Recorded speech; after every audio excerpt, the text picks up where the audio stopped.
হয়তো সামনে ছবি নিয়ে আমি আরও বড় পরিকল্পনা করতে চাই, কারণ এই যে হল রিয়াকশন, অডিয়েন্স রিয়াকশন, মানে ইটস অ্যাকচুয়ালি অ্যামেজিং। মানে আমি আসলে এত কাজ করেছি, but this is very different, it makes me really emotional.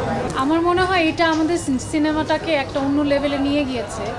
Mosharraf ভাই আমাদেরকে সেই প্রেজেন্সটা দেওয়ার কারণে আমার মনে হয়েছে যে জিনিসটা অনেক বেশি আপ হয়ে গেছে, এবং ওনার মতো একজন লেজেন্ডারি অ্যাক্টরকে আমরা পেয়েছি, এবং সেই সাথে ওনাকে এত ভিন্ন অবতারে দর্শক দেখেছে এবং পছন্দ করেছে। এটা আমার মনে হয় মোশাররফ করিম ভাইয়ের জন্য ফিউচারে কমার্শিয়াল সিনেমার একটা অন্যতম দ্বার হয়তো উন্মোচন হবে ইনসাফের মাধ্যমে।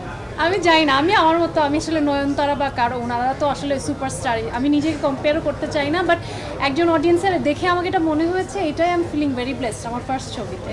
না না, সেটা তো অবশ্যই পেয়েছি। আর আর দর্শকদেরকে আরেকবার রিমাইন্ডার দিতে চাই যে আমি এখনও তাই আছি, আমার মধ্যে কোনো পরিবর্তন আসেনি। আমি এক এক সময় এক একটা ক্যারেক্টার প্লে করব।